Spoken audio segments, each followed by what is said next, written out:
San Diegans accomplish great things every day. We care about our neighbors and our community. We are proud of our diversity. We are resilient. We hold our leaders accountable. We live in one of the most dynamic cities in America, the San Diego Union-Tribune, telling San Diego's story for more than 150 years.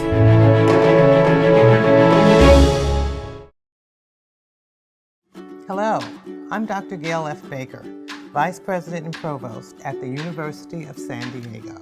And I'm Dr. Noelle Norton, Dean of the College of Arts and Sciences here at USD. For the second year in a row, USD, along with its College of Arts and Sciences and Humanities Center, is proud to return as the presenting sponsor for the 2021 San Diego Union-Tribune Festival of Books.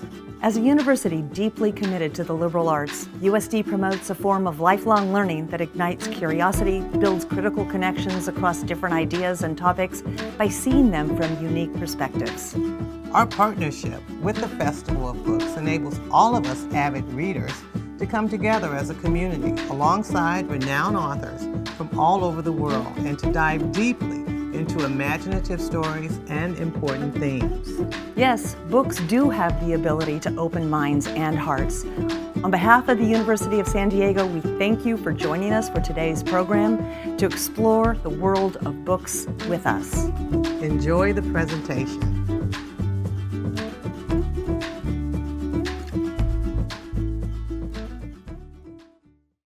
SDCCU is an engaged community partner. Each year, SDCCU is proud to support many nonprofit organizations throughout Southern California. Our partnerships allow us to help shape the financial lives of many through volunteerism, financial support, and creating public awareness. The result is a big impact on the communities we serve. SDCCU, it's not big bank banking, it's better. Federally insured by NCUA. Find out more at sdccu.com.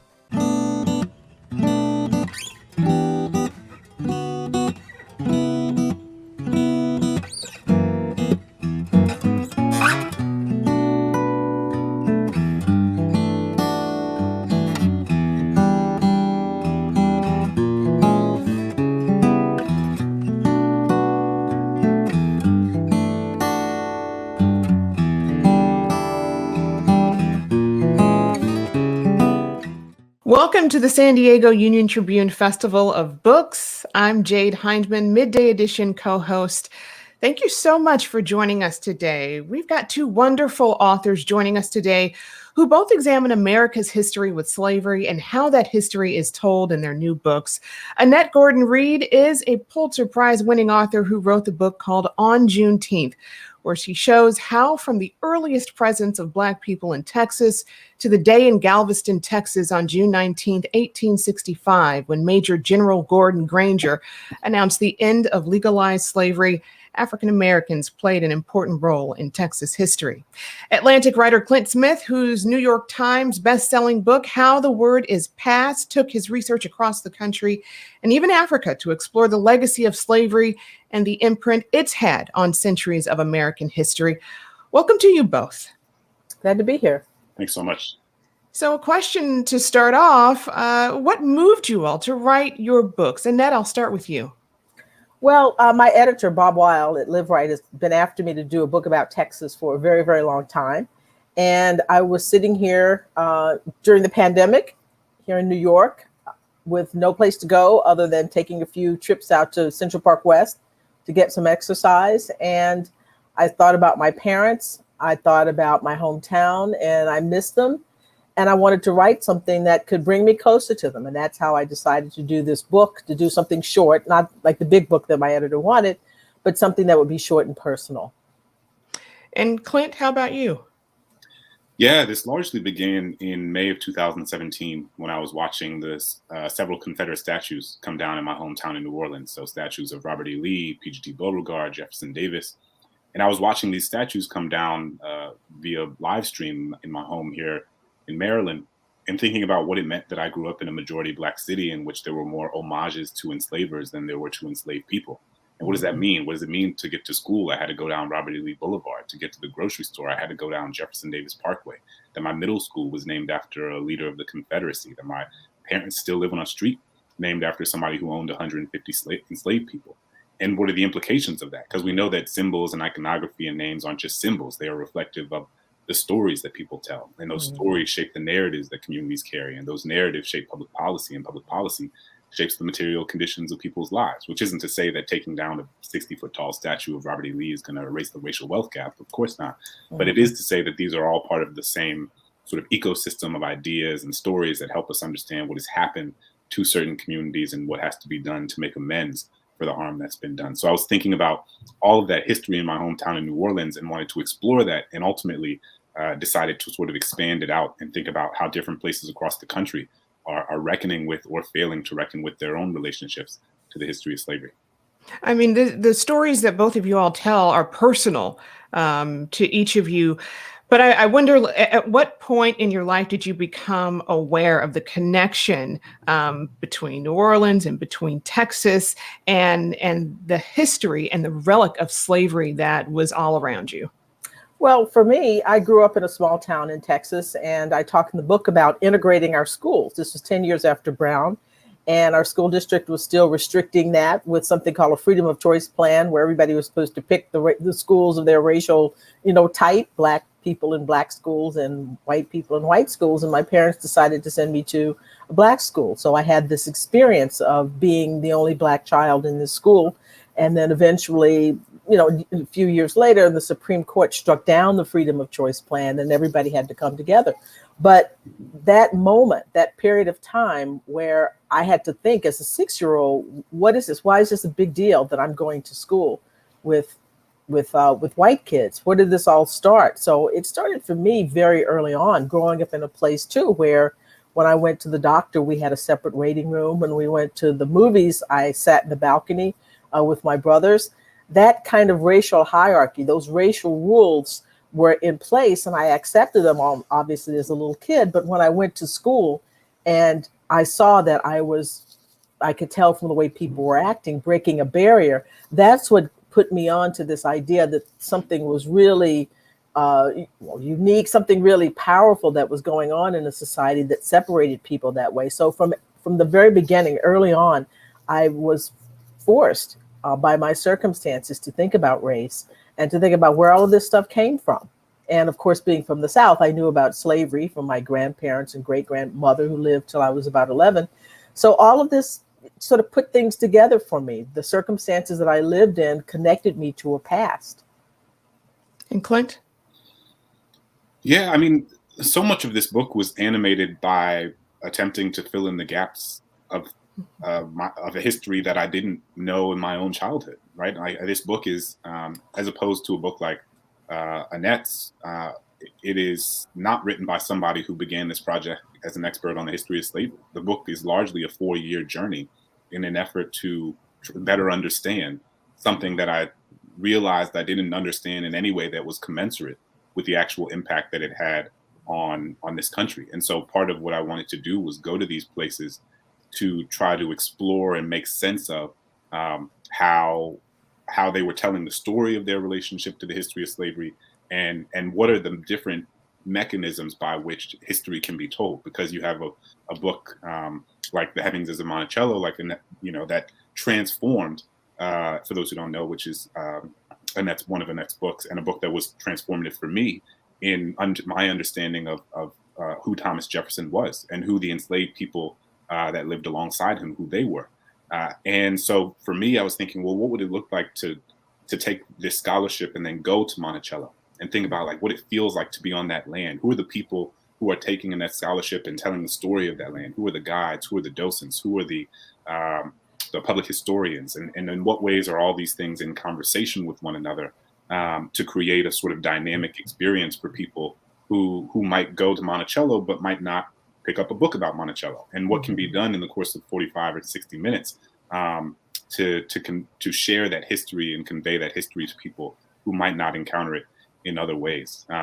So, which is all to say that so much of this, I know much of this until I started writing the book. And even the Confederate statues that I mentioned at the beginning, you know, it wasn't until adulthood that I really gained an understanding of who these folks were. It wasn't until, you know, maybe 5 years ago that I had ever encountered the Declarations of Confederate Secession, that which state very explicitly why the Southern states seceded from the Union, and which makes me then, you know, look at a statue of Robert E. Lee or a statue of Jefferson Davis or a statue of P.G.T. Beauregard, where I would literally feed the ducks, you know, in City Park underneath the shadow of this statue of a man who fought a war predicated on maintaining and expanding the institution of slavery. And once I began to make those connections to the symbols and the history, I realized that there was a bigger story that I hadn't been exposed to, and a bigger story that I wanted to be part of telling.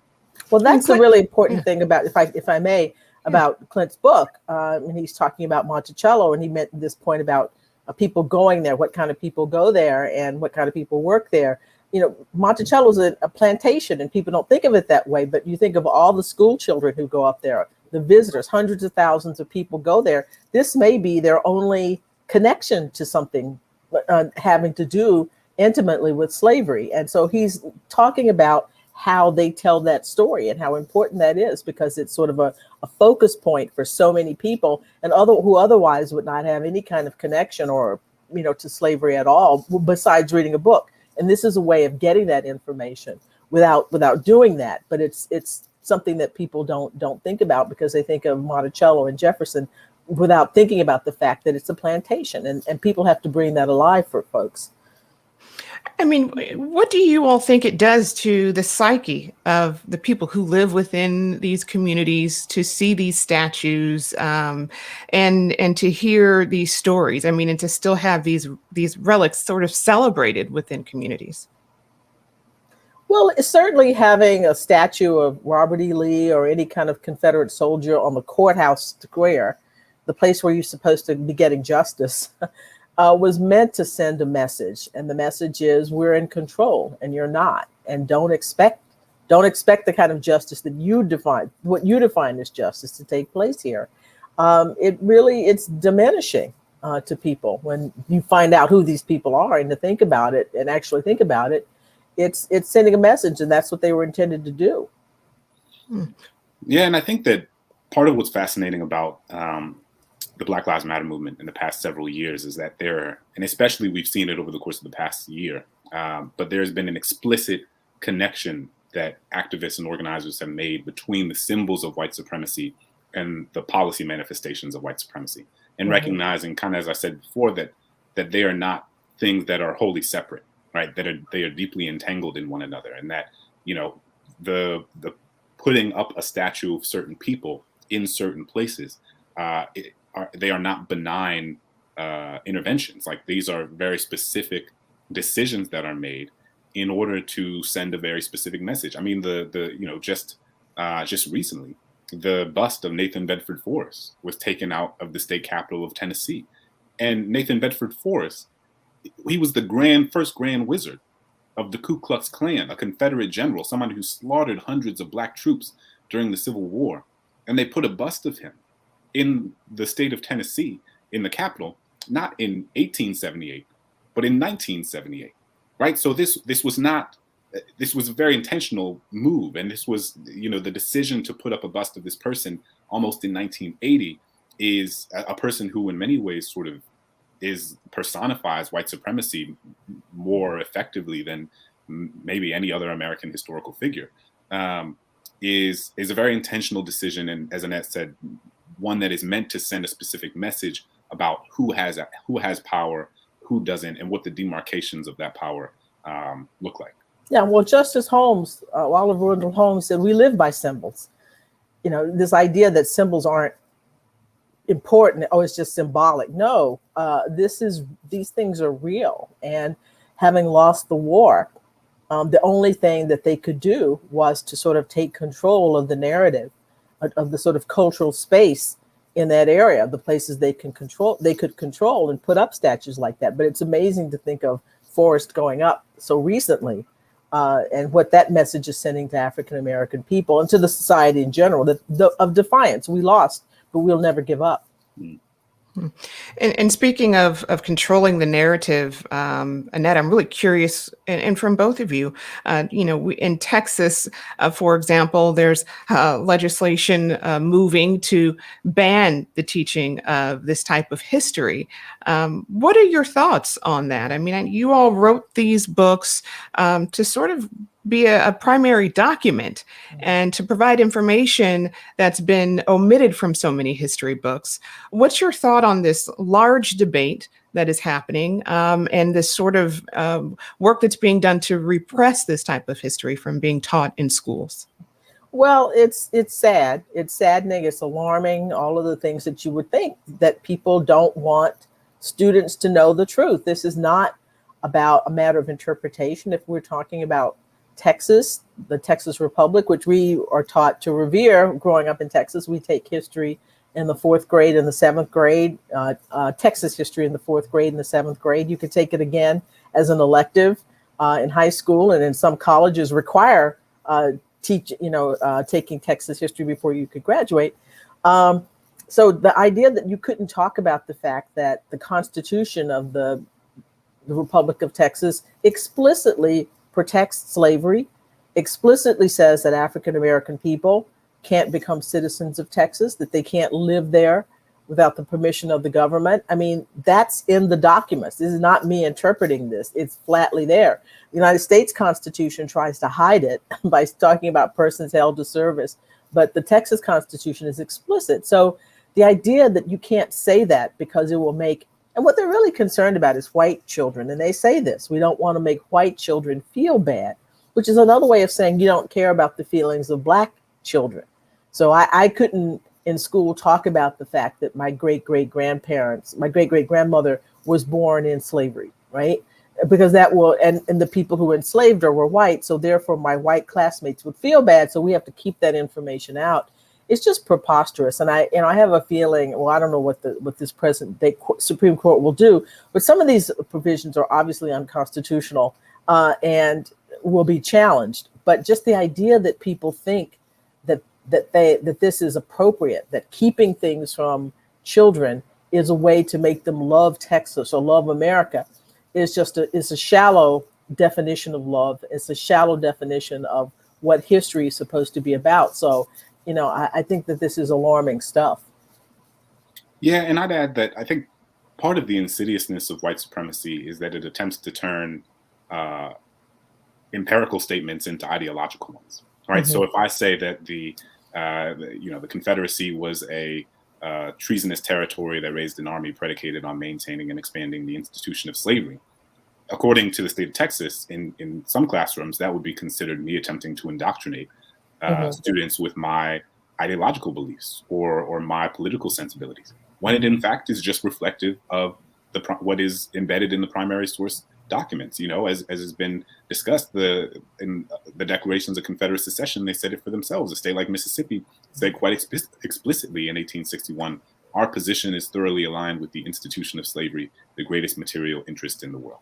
Mm-hmm. So these folks are not vague about why they are seceding from the Union. Alexander Stephens, the vice president of the Confederacy, famously or infamously said in his cornerstone speech that the great cause of the present revolution, the Civil War, was the fact that the Confederates wanted to hold on to their enslaved property. And so, you have all sorts of examples of how this is not an ideological project, but one that it is simply a historical project. Mm-hmm. But what happens is that for many people, their sense of who they are in the context of America is tied to a mythology around American history, is tied to like a myopic conception of what that history looks like and who it does or doesn't include. And if they are to accept a different story, a more complex and complicated story about this country, then I think it becomes an existential crisis for them, because who they believe themselves to be in the world is tied to a story of this country that centers them and provides them purpose and value and a sense of identity, even when it is not grounded in truth. Well, it's an interesting identity, a sense of identity. Don't you think that instead of looking back at that time and saying, well, yes, this is true. We actually held our great grandparents and so forth held people as slaves. They talked about them as inferior beings. It's a shame that they did that. They were wrong. I repudiate that. Now we're going to go forward. I mean, the idea, the implication almost is that they don't want to reject that. They want to keep that alive, because it would be a relatively simple thing to do, to say, we know that people believed, things that we no longer believe in history now. I mean, we've moved forward. We understand that that's what progress is. What I find fascinating is the unwillingness to accept the notion of progress, because they don't want to let those people go. You could say, look, they did these things that were good. They did these things that were bad. And we will hold on to the things that are good. The bad things we'll reject, but they don't want to reject the bad things. So the story has to be that, we can't even talk about this, because there is shame. I mean, they know that these people were wrong. There's a sense that there will be a moral judgment against them, that the world understands that selling people's children is not a moral thing to do, and that making people work for no money and no pay is not a moral thing to do. And they understand that, but they can't, they're so wedded to a notion of identity, an identity that's tied in whiteness, that they think that they're almost afraid that children will identify with the people of color in the story, identify with people based upon what people are doing and their situation rather than the color of their skin. I read somewhere that people were complaining about the Ruby Bridges' story. Ruby Bridges, was the girl who went in New Orleans, who the first Black kid, sort of like my story, but before it was actually her story. And people said, we don't want to tell that story because this book shows a mob of white people yelling at her. Well, that happened. That actually happened. But what they're really scared of, I think, is that their kids will say, I don't want to be like that. I don't want to be like those people. And that's the really bizarre, the sort of twist here. What is it? It would be easy to repudiate that and move on, and they don't want to. Do you guys think that the resistance to understanding this honest look at history and this willingness to believe a myth has become an issue of national security at this point, when we look at what happened on January 6th and the insurrection? I mean, I think that there are certainly a lot of parallels that can be drawn, and scholars and thinkers have begun to write about the parallels between what happened on January 6th and some of the iconography that was present on that day, and also the way that event is being talked about afterwards. What's interesting, I mentioned Alexander Stevens. He wrote the infamous Cornerstone speech in 1861, and then in 1865, as he's writing his memoirs, after the Civil War is over, people come up to him and they're like, you said that all these things. You said the Confederacy was founded on the principle of African inferiority. You said that that was the part of what the Confederacy wanted to do was ensure slavery in perpetuity. Like, what do you have to say for yourself? And he's like, I never said that. I never. They must have misquoted me. I never said anything out of context. And they're like, but we were there. It's in the paper. We saw it.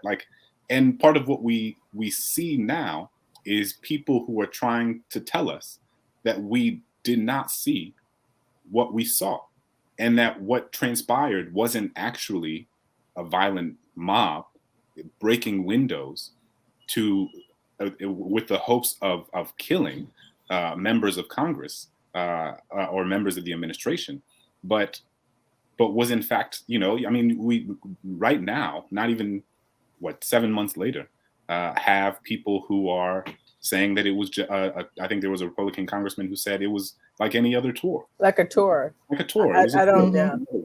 And so, there's this, in the 19th century and in the 21st century, we see this sort of gaslighting that is meant to sort of distort our understanding of what actually happened in ways that, in this sort of Orwellian way, muddy the waters and make it so that you have people who are operating with fundamentally different epistemological realities and different conceptions of truth and what is and what isn't. And that, I think, contributes in part to this sort of absurd extent of polarization that we continue to see. Mm-hmm. And in many ways, it's like, as you said, history just repeating itself, whether it's the rebranding of what actually happened on January 6th, or the rebranding of the Civil War to the War of Northern Aggression, or rebranding what critical race theory is.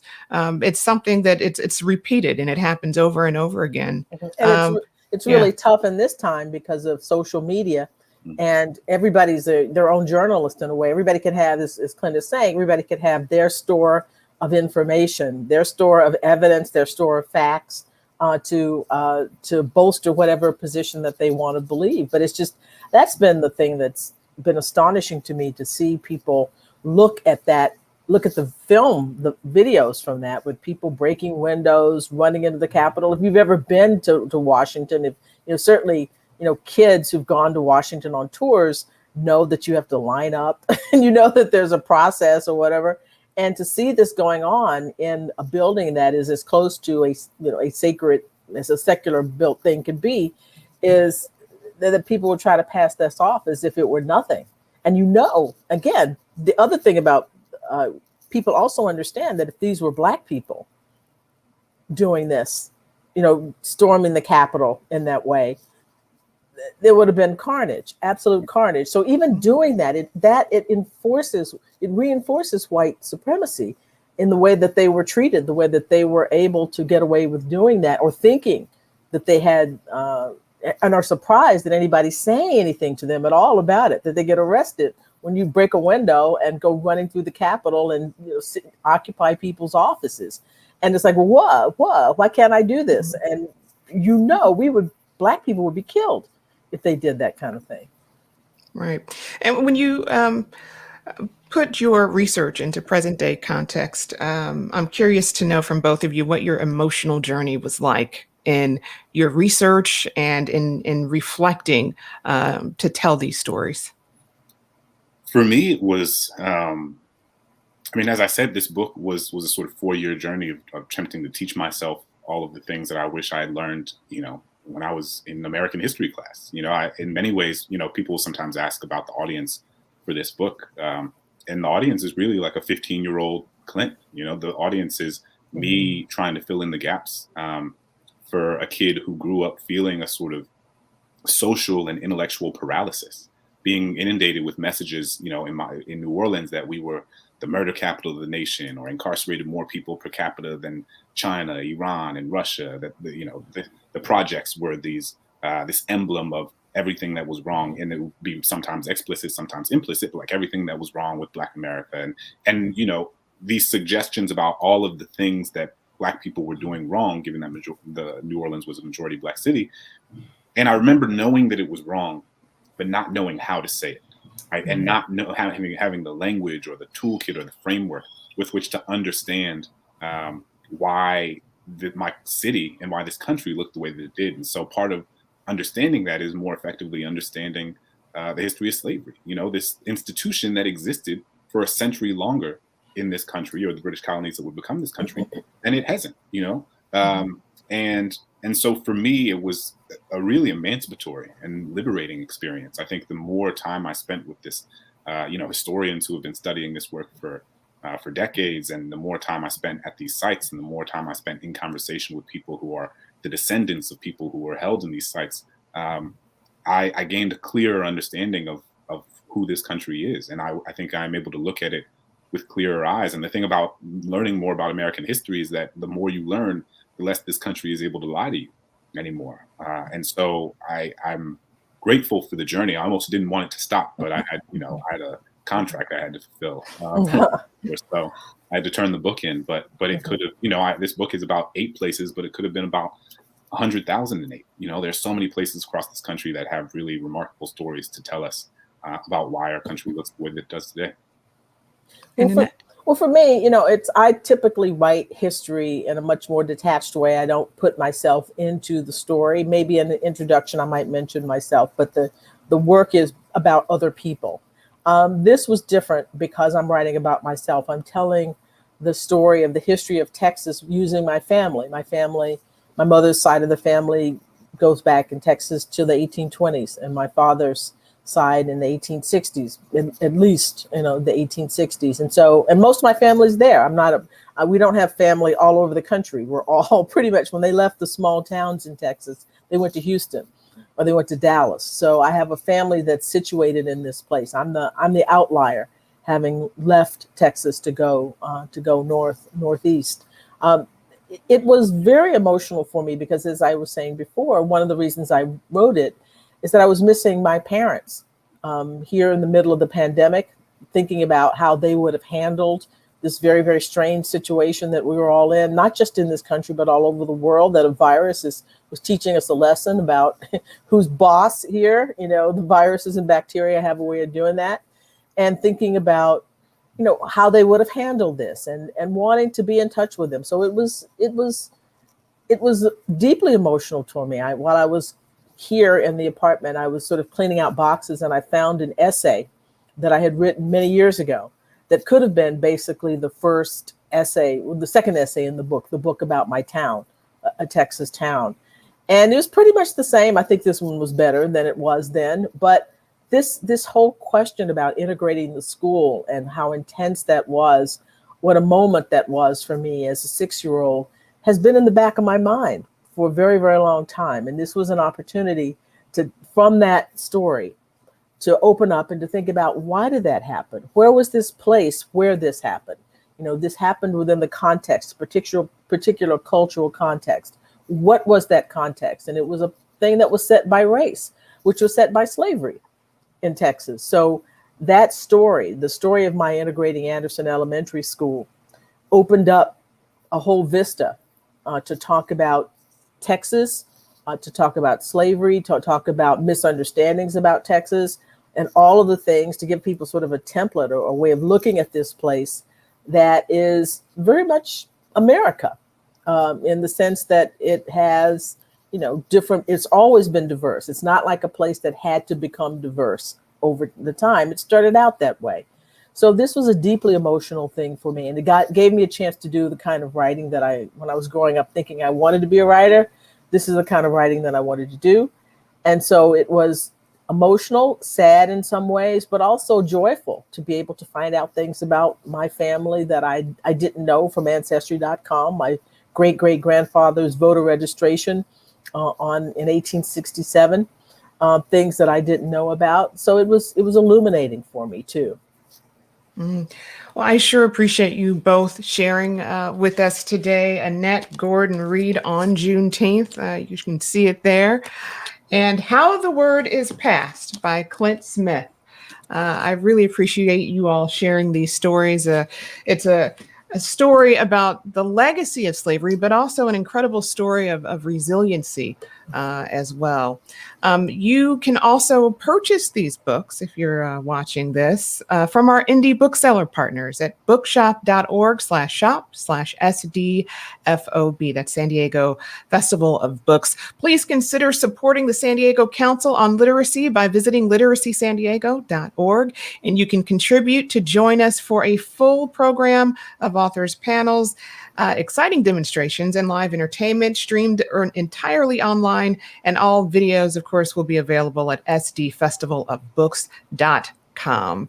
I want to thank both of our guests for joining us today. Really appreciate the conversation. Thank you for having us.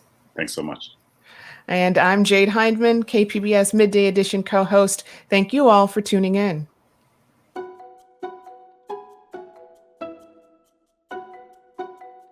Hello, I'm Jose Cruz. I'm the CEO for the San Diego Council on Literacy. We work with a network of 29 youth, adult, and family literacy programs that annually serve 160,000 residents of all ages at no cost. Our mission is to unite the community to support literacy. It's an exciting year for us. It's our 35th anniversary. It's also the 5th anniversary of the San Diego Union-Tribune Festival of Books. The San Diego Council on Literacy is a beneficiary of this event. So when you participate, you support literacy, especially through the author panels. And just in general. So when you participate in this event, you also make it possible for another person, a child or an adult, to improve their reading and writing skills so they can read the books that you read. We have our favorite event activities. We like the Storytime Hour, and you probably have your favorites too. So we hope that you'll join us at the San Diego Union-Tribune Festival of Books and learn more too about the work of the San Diego Council on Literacy by going to literacysandiego.org. Thank you.